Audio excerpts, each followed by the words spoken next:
ashimwe cyane muraho mugwe neza turabaye ikaze kandi kuri channel yacu ya YouTube The Salvation Ministry mu kiganiro umutima w'ubugingo. Reka dufatanya dusenge. Father, in the name of Jesus, we thank you for your love. Ndagushima kuri umukunzi wacu, ndagushima kuri umuzigirwa. In the name of Jesus, ndasenga kugwa buri muntu wese agiye kumva rino jambo rirahindura ubuzima bwiwe, rimushire kwindi ngazi kanaka, riramushaka kukundi gutahura. Mu izina rya Yesu Kristo ndabyatuye nizera. Amen.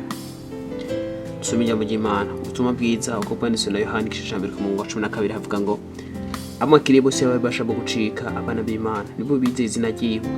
Impamvu tuvuga buri munsi nuko dushaka ko mwese mwobaho mutunze Kristo, ugira ubuzima bwawe ubuhe Kristo. Ushobora ko mwana w'Imana utaraho ubuzima bwawe Kristo, ese uba warabaye mwana w'Imana, ese waracitse ubuzima bw'Imana. Ese aganana na Nikodemu yaramubwiye ko bitoshoboka ko abona ubwami bw'Imana. Muri Yohana igice cya 3:3 bavuga ngo Yesu aramwishura ati nukuri Yesu aramwishura ati nukuri ndakubwira, iyo umuntu atavya bwa kabiri ntashobora kubona ubwami bw'Imana. Utaravuga ubwa kabiri nubura mwana w'Imana, uri umuntu ukunda Imana, uri umuntu Yesu yafiriye, ariko nuri umwana w'Imana. N'umuntu Imana yifuza ko yamubera umwana, ariko sabana b'Imana. None buryo warabaye umwana w'Imana, ntabwo abantu bose ari abana b'Imana. Nta nubwo uvuka umwana w'Imana. Ibyo twita kuvuka ubwa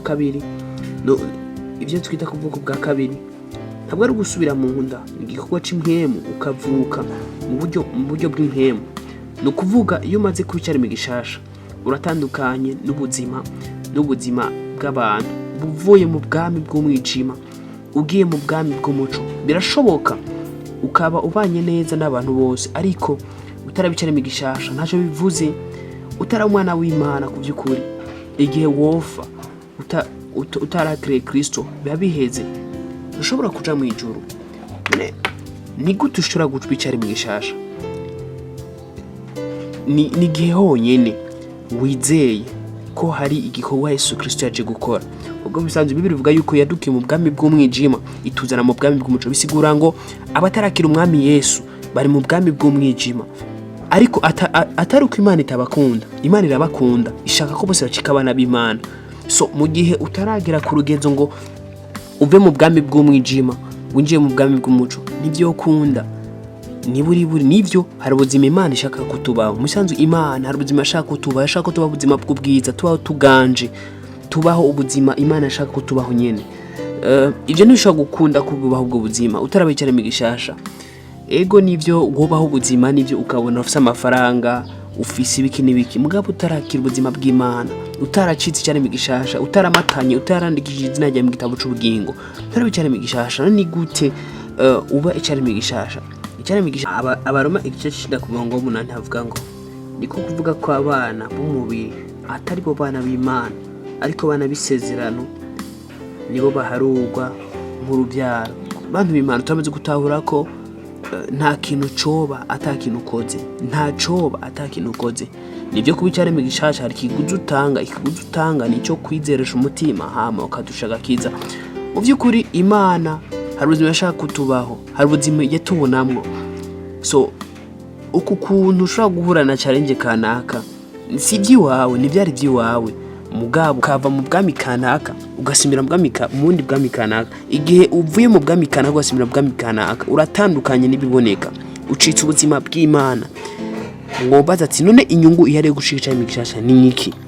Inyungu tuzi nuko uzoha ubuzima bw'ubwiza, uzoha ubuzima butandukanye n'ubwo warubayeho, ubutandukanye. Mbere je mu Imana igarahanu ikavuga yuko ntubukibyawe n'umubiri, ubu byawe ni Imana. So ubyawe ni Imana, twumva ko capacity Imana ifise nawe ucigira muri wo. Kubera iki? Wacitse cyane imigishasha, ucitse ubuzima bw'Imana, donc iguha ku buzima bwayo, donc ububaye ubuzima mwe n'ubwayo, ubucitse cyane imigishasha. So ubarakira cyane ubarakira umwami Yesu, ubarabaye cyane imigishasha, waracitse ubuzima bw'Imana, ngo warabaye umwe n'Imana.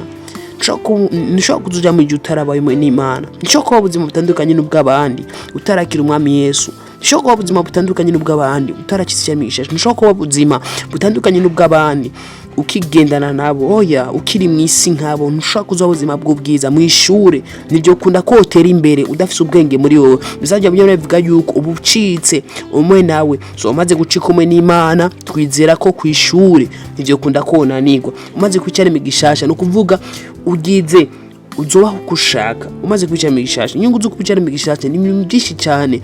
Twese turamaze kubona guhinduka kubera ko twacitse ubuzima muri n'Imana. Utaracitse ubuzima bwo n'Imana ntushobora kuzoja mu ijuru. Nushaka kuzoja mu ijuru, mu ijuru ni heza cyane. Nimba hariho ibihugu byiza hano ku isi, mu ijuru ho hararushirije. Nimba ari ahantu heza cyane, mu ijuru ho hararushije. Mu ijuru ho ni heza cyane. Adufata kanya dusenge ko bwa buri muntu wese yumvise n'ijambo. Nizera ko hariho ibintu bidasanzwe bibaye. Ukabifuza kwakira umwami Yesu canke ukabifuza kuva mu bwami bw'umwijima ibyo mu bwami bw'umuco no gufasha. Uri kumwe nanje kanukanya uhusubira mu majambo. Mwami Yesu, ndagushimiye cyane kubw'urukundo rwawe nkunze. Ndatahuye ko kugira ngo nzoje mu ijuru nuko no bicara migishasha. Ndakwakiriye nk'umwami n'umukiza ubuzima bwanje. Nkikwakira nize ko ngikuba ubuzima bw'ubwiza wateguye ko nzobaho. Mu izina rya Yesu Kristo ndagushimiye cyane ko wanditse izina ryanje mu gitabo cy'ubugingo, rikaba rivuye mu gitabo cy'imanza. Singiciye ku ntebe y'urubanza. Ndabyizeye mu izina rya Yesu Kristo, amen. Yes, ndabashimiye cyane. Mwariko muravugana na Frank. Uburakizi cyane mu gishasha, urabaye ubuzima bw'Imana. Ubu bwa buzima bw'Imana bwari hanze yawe, bubaye indani byawe. Ibyakunanira ugiye kubinaniza, byagutsinda ugiye kubitsinda. Murakoze cyane. Father, in the name of Jesus, ndagushimira ko bw'abana bantu bakiriye ubuzima. In the name of Jesus, impemyera ari kumwe nabwira ngo batahuze. Nizera ko bazogera kure cyane bidasanzwe zo mu buzima bwabo. In the name of Jesus, impemyera arayongorera ahantu ho, impemyera abarongorera ahantu ho. In the name of Jesus I pray, amen.